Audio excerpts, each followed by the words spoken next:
गाड़ियाँ बजाता हूँ। मैंने बहुत डांटें भी खाई हैं, मैंने बहुत कुछ लोगों ने इंसल्ट भी किया है, कभी कभार तुक्का भी लग गया कि उन्होंने कहा हाँ जी ये ले जाएं जी गाड़ी और इसके इतने इतने पैसे होंगे और सारी चीज़ों में। तो एक बार ऐसा भी हुआ है और कभी कभार तो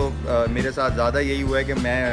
नहीं दी उन्होंने मुझे गाड़ी, क्योंकि वो उनकी यही सोच है कि जी हम रखेंगे और कभी बनाएंगे और लेटर ऑन, जो कि मैंने इनको अपना नंबर भी दे के आगे कि इसको प्लीज़ हेरिटेज को आप इसको सेव करें, इसको ख़राब होने से बचाएं।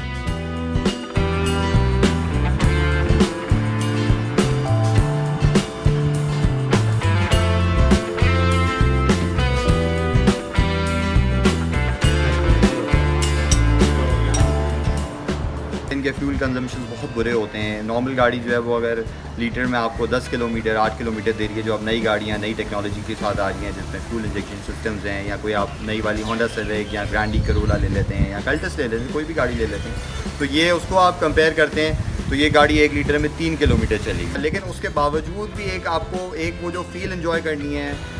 वो जो एक इसका एक अलग सा जो एक आप जब बैठे हुए होते हैं फील, आपकी एक अलग सी फीलिंग होती है। वो मैं ऑब्वियसली एक्सप्रेस नहीं कर सकता वो क्या फीलिंग है, लेकिन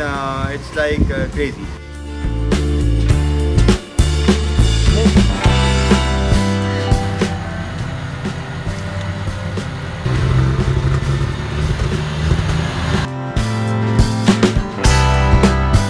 मैं तो बल्कि बहुत सारे लोगों को ब्रेन वॉश कर रहा होता हूँ, या मेरे फैमिली में भी हैं, हमारे कज़न्स हैं, बच्चे हैं, या मेरे ऑफिस के लोग भी हैं कि just go and restore a classic car, just go find something और जस्ट डू समथिंग। ये बहुत अच्छी हेल्दी एक्टिविटी है। इसमें आपको आपका बच्चा इसके अंदर अगर लग जाता है तो वो बहुत सारी चीज़ों से दूर रहेगा, ड्रग्स में नहीं आएगा, किसी और चीज़ में नहीं आएगा, क्योंकि उसका सारा फोकस जो है अपनी ऑब्वियसली पढ़ाई एक साइड पे रखे और ये वाली चीज़ में लगा रहेगा कि यार मैं इसको किस तरह एक अपनी ग्लोरी पे इस गाड़ी को वापस लेके आ रहा हूँ।